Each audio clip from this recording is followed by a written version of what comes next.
of complications that he has. Johnny Diamond, thanks very much.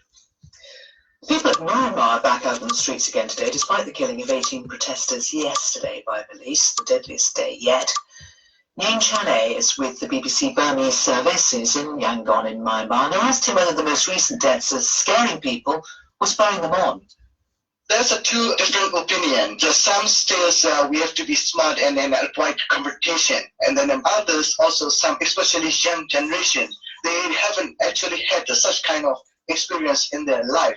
This is the first time they witness what the military are capable to do like such things. So they got frustrated. They may be thinking more confrontation and then more in aggressive way. But at the same time, they know that all the risks. So they are preparing all the best they can. I mean, like they use all the handmade shields, and also they are like, setting up the barricade in Yangon. Most of the scenes you will see is like people setting up the barricades in almost in every street, every township. What's it like to live there then, Yen? I mean, perhaps for those who aren't even taking part in the protests, is it just taken over life in the city? So start from the morning until the dark coming, we see people faces are like just dead faces. People have no emotion.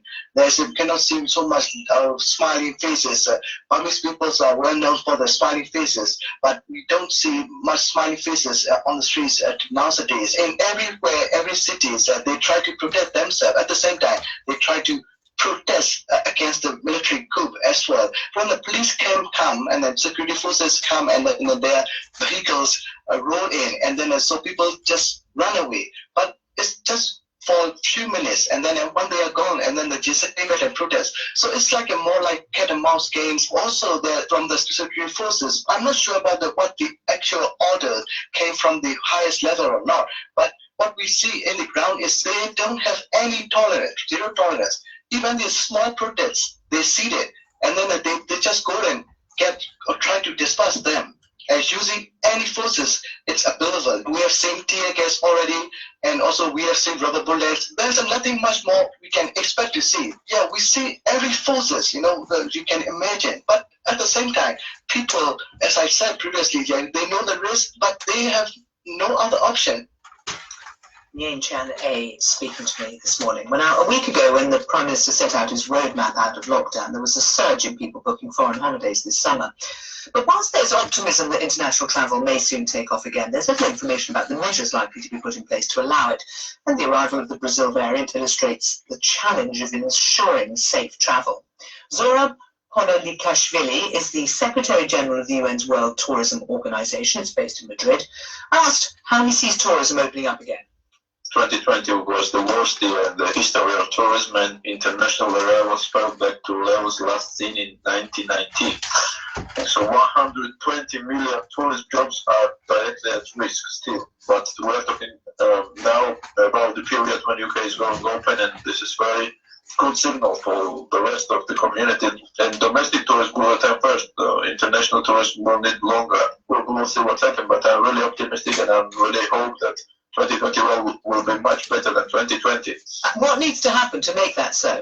First of all, I think we have to establish harmonized protocols. Don't confuse the tourists. There is no rules, and we are still talking about vaccination, but unfortunately there is no rules and no standards. What and how vaccinated tourists can travel. Does he need PCR or not? Does he need mask or not? If we don't establish these protocols today, tomorrow will be late. And from our point of view, from the UNWTO, we are working very closely to all our member states to establish as soon as it will be possible this kind of protocols and standards. But even at the moment, we don't even have. I mean, we're hearing for the UK, people are arriving with lots of different forms to show that they've had a negative test. Do we need to have test certificates to be standardized and recognizable at all borders? I think it has not been must, but will be very supportive and very useful to restart tourism, because today, Sarah, we don't have any kind of databases. They are talking about millions of different applications. It's very important first to establish protocols. All tourists know that when you are going to the airport, they need to check in, then go to the border, then go to the plane, to gate. The same kind of protocol we have to establish regarding tests and regarding traveling protocol. So seriously, can that be put in place for this summer? To be honest and to be realistic, it will be difficult, but we have to start with some countries. And what we are pushing now and what we are recommending now, to have at least 10, 20 or 30 countries who can agree and who has the same protocol, same kind of corridors and same kind of rules, how they can travel from one country to the other countries, you know. Okay, so just as we're seeing, for example, Greece, Italy, Cyprus communicating about having a common travel area, if other countries like the UK and other EU countries can join that, that's the way you build those common rules, is it? Exactly. I think, Sarah, that all communities and all the world are looking for Europe and European Union, and everything will happen very fast here.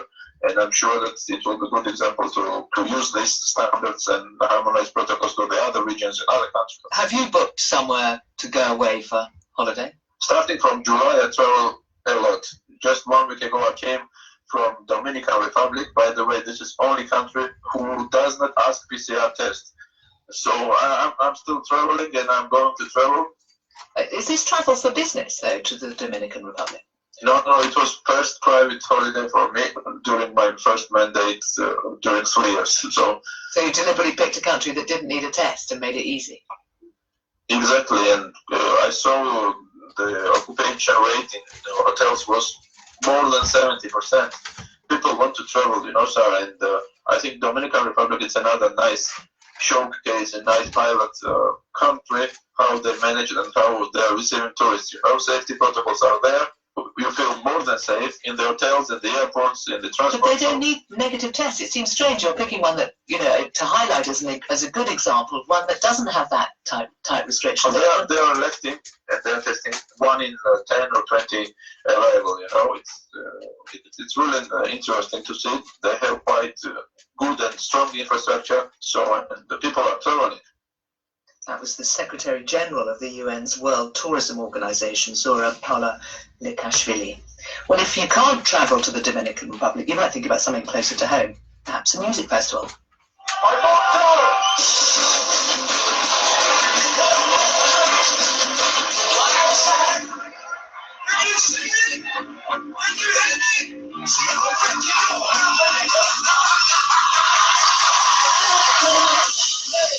Sonics, the Streets and Groove Armada performing at the last Boomtown in 2019. It was cancelled last summer, along with all other festivals. But this year's sold out last week after Boris Johnson announced a roadmap out of COVID restrictions. Anna Wade is director of the festival, which usually welcomes around 60,000 to Hampshire in the middle of August. Good afternoon to you. Hi there, Sarah. How confident are you that it'll go ahead? That's the million-dollar question, that one, really, isn't it? I think that the announcement from the Prime Minister last week was a huge light at the end of a very dark tunnel, I think, for all of us within the industry, and also, as we saw, the public, who have just been absolutely just crying out for some level of positivity. But there is still quite a bumpy, if not a obstacle-laden road right in front of us. So in terms of confidence, I think that we're all just kind of keeping our eye on what needs to be done and making sure that we're at the forefront of all of the mitigation measures. So, well, okay, we'll come to that in a second, because you're going full steam ahead. You're obviously allowing people to buy tickets. But are you? Yes, we are, yeah. So how many have you sold? We've sold out, so we've sold up to our capacity of 48,000 public. So yeah, we've sold out. The tickets went on sale on the 1st of October last year when we launched for this year's event back then. Right.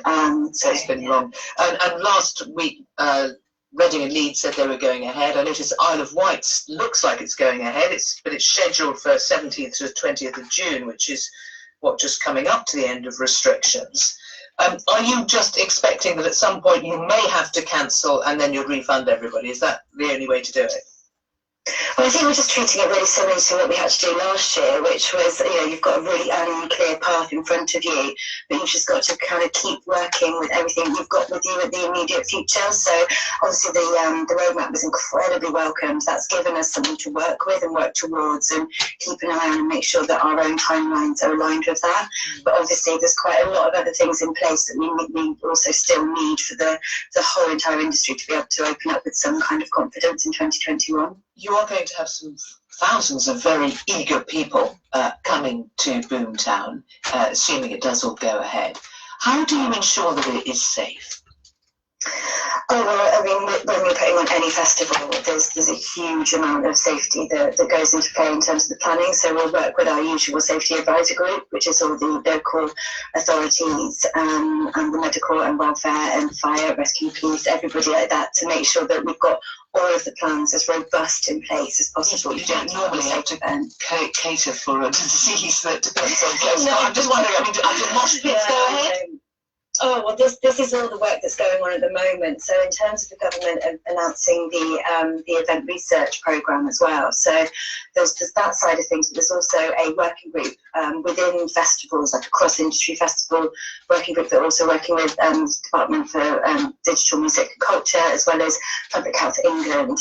So there's a lot of work going on in the background to really understand exactly all of those measures that are going to need to be implemented for a safe, secure and fun festival season. Well, good luck stopping people if they want to do it. Anna Wade, thanks very much. Well, the reason we were given almost a year ago that the country needed to go into lockdown was the risk of our critical care units being overwhelmed. A significant proportion of hospitalised patients with COVID-19 need help with breathing, including mechanical ventilation and other services that critical care staff provide. If there has been a front line in this battle, they have been it. The number of such beds in England has actually increased in the last few years. Today, though, the group which represents NHS Trust is calling for a formal review of capacity. Chris Hobson is Chief Executive of NHS Providers. Good afternoon. Good afternoon, Sarah. As I say, they have already gone up. So what sort of increases are you talking about being needed? Well, that's why we need a review. I mean, what we've got is a problem here, and that's been shown up by COVID-19, which is we've got insufficient capacity. So just to give you an example, we've got 7.3 intensive care beds per 100,000 people. Germany's got 33.8. The USA's got 34.3. And we know we've got fewer intensive care beds per head of population than France, Italy, Australia and Spain. And what was shown during the COVID-19, both the first phase but also the second phase, is that we don't have either the right absolute number of beds, but also there's a problem in terms of the way that they're spread across different regions, which is that in particular it looks like the Eastern England, the Southeast and the Southwest have got fewer critical care beds than they need compared to the other regions. So that's why we need to have a proper and formal review of this. And just to make the point that what we had to do during COVID, and I accept that it was completely exceptional, but was that we had to scale up at an incredible speed, which basically meant that we had to stop doing other things because we were, for example, using operating theatres as temporary critical care facilities, and we had to ask our staff to do the most extraordinary things that you wouldn't want to ask them to do on a regular basis. So the point that we're making is that we need to COVID-19 future-proof the NHS because we know it's going to be with us for a period of time to come, and that having the right level of critical care capacity to deal with outbreaks is fundamental to doing that. Okay, now you talk about the NHS having to stop doing other things. Now, with hospital rates down, are we now going to see a rapid increase in other non-COVID work to try to work through the backlog? Well, Sarah, it's incredibly easy to bank the end of the phase we've just been through before we've actually reached the end of it. And if you talk to chief executives like I was doing last week, what they're saying to us is they're still having this really major problem of managing the current levels of demand that they've got. We've still got thousands of COVID patients inside hospital beds compared to the 500 that we had last September when we were at our lowest.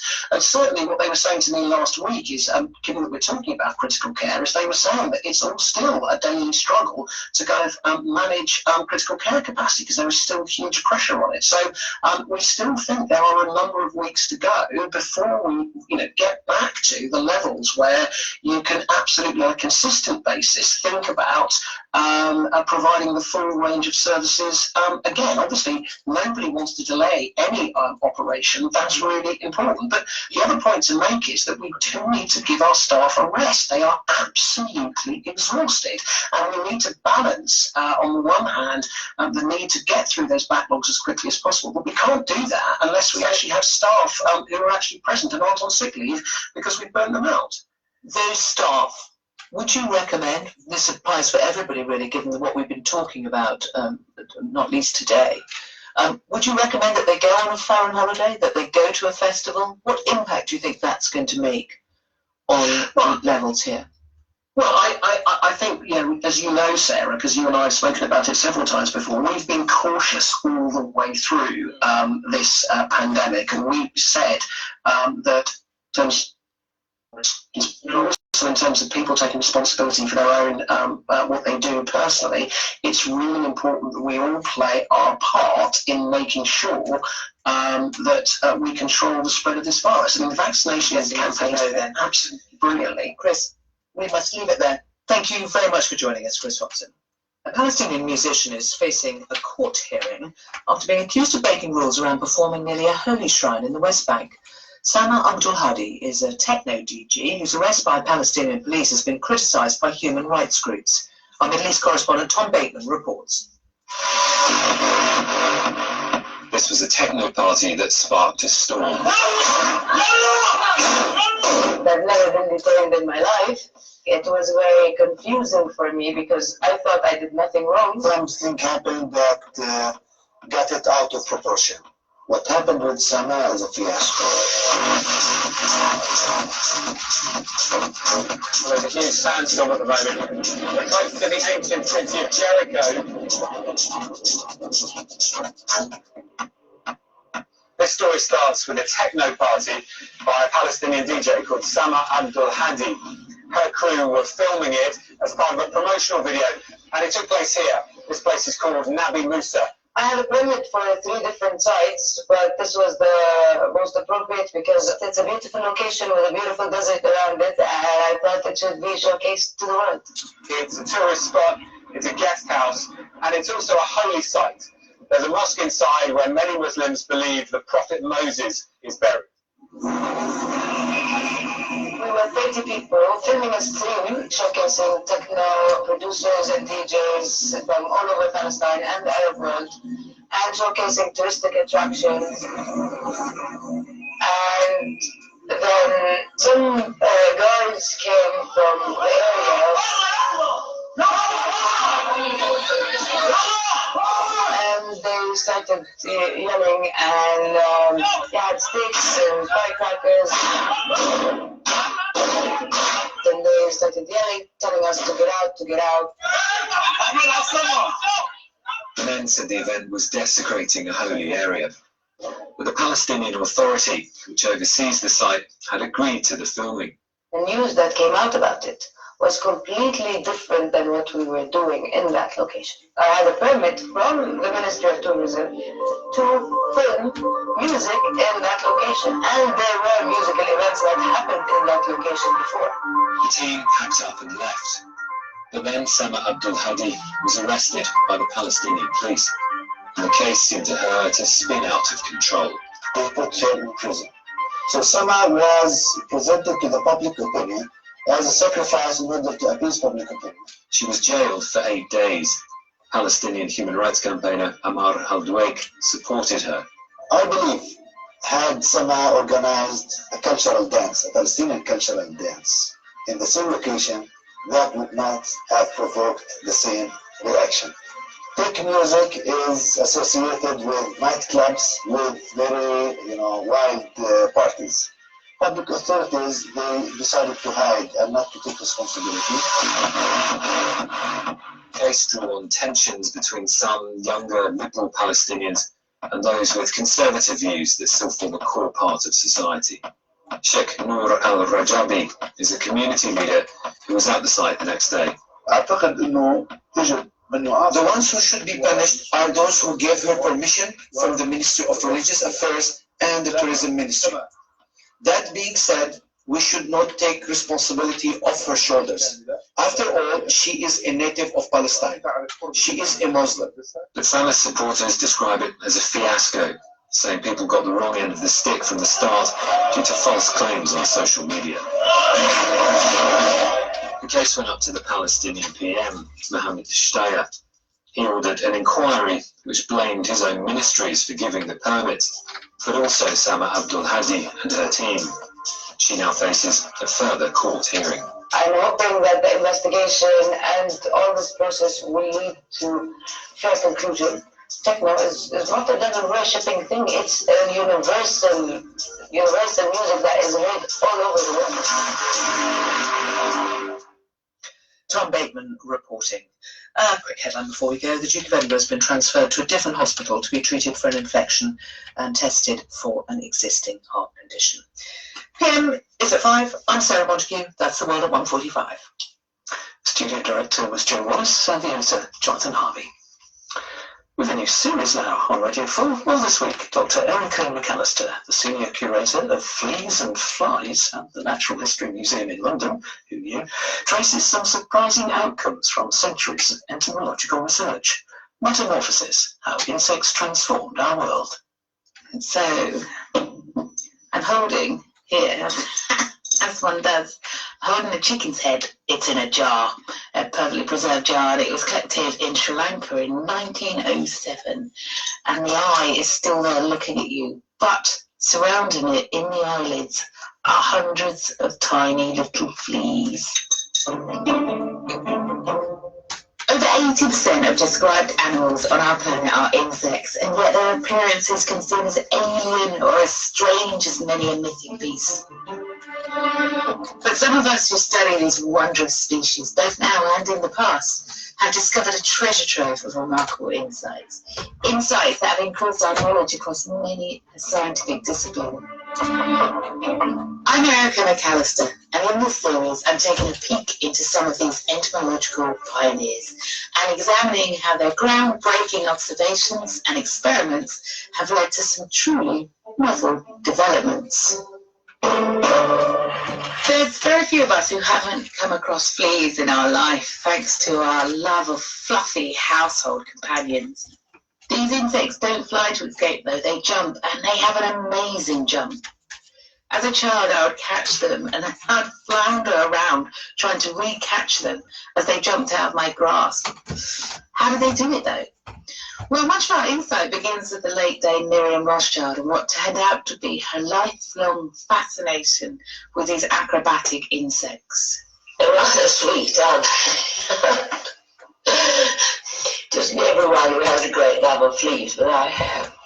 These fleas can jump 30,000 times without stopping. It's very rather odd. The name Rothschild was synonymous with banking, and Miriam's father, Nathaniel Charles Rothschild, was also involved in the family business. But his heart lay in fleas. He travelled extensively during his life and described over 500 species to science. He believed that formal education crippled young, especially bright girls' minds, and so Miriam's garden was her classroom. Her home was her laboratory. Her teachers were the books, the people, the world around her.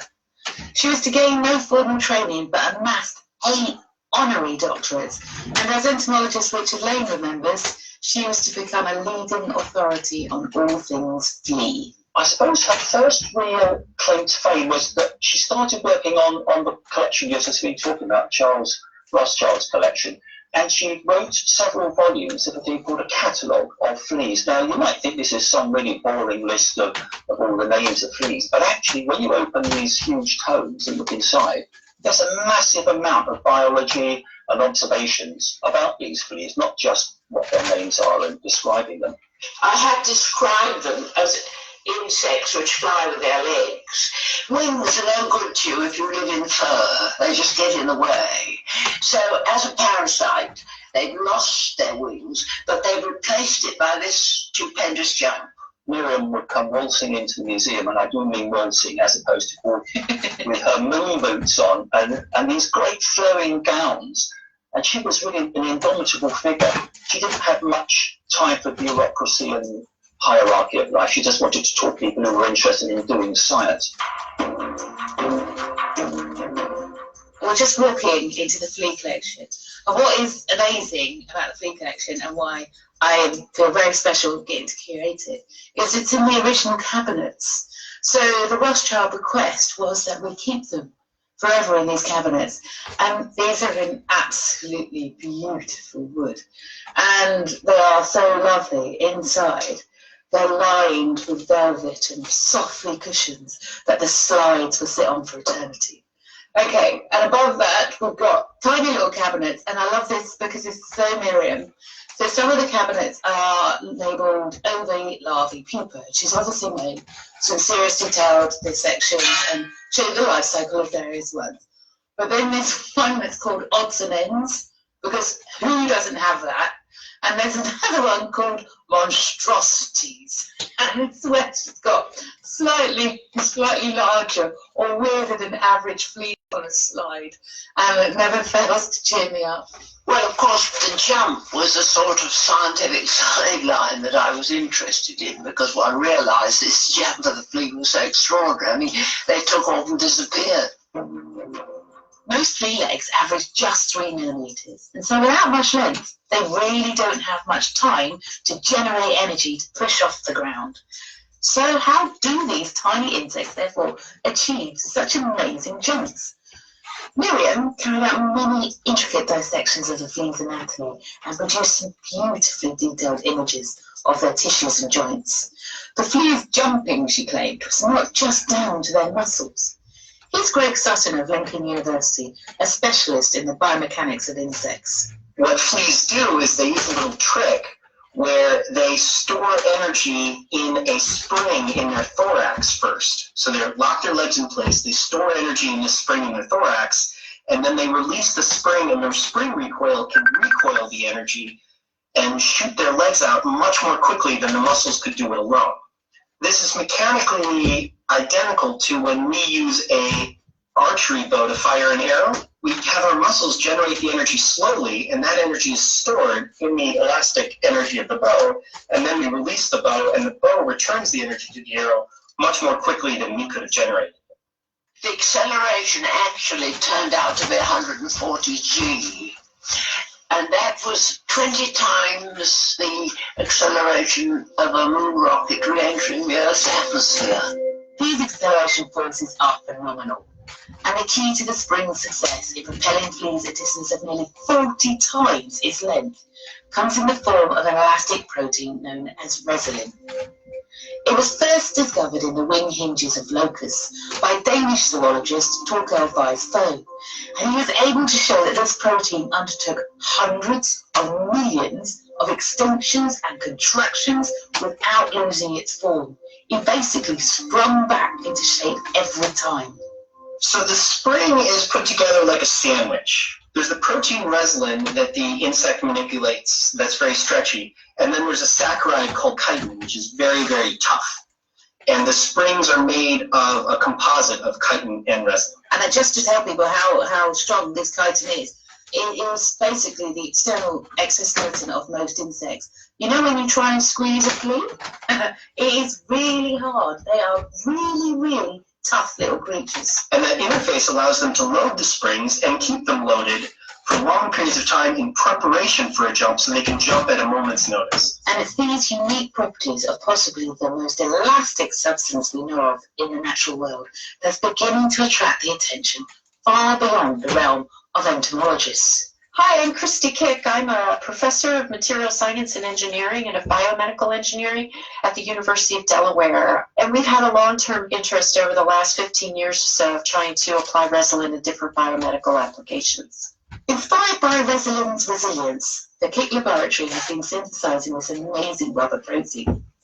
Their aim is to model and mimic resilin's ability to stretch and recover, and so to regenerate damaged human body parts that undergo repetitive strain at high frequencies, such as the vocal cords in the throat. We've been chemically reacting the resin to make hydrogels, so things like Jell-O that you might be familiar with in your kitchen, and to make those materials so that you can inject them with a needle and then have them form as hydrogel materials in whatever organ. It's amazing. So the long-term objective of your work is to develop these materials that you can use in very, very small, delicate environments. That's exactly right. So in the insect organs, resin is combined with other materials. Mm-hmm. So you can add polymers, you can add nanoparticles, so we can make structured materials that we can isolate cells in specific parts of the hydrogel so we can start to capture what the organism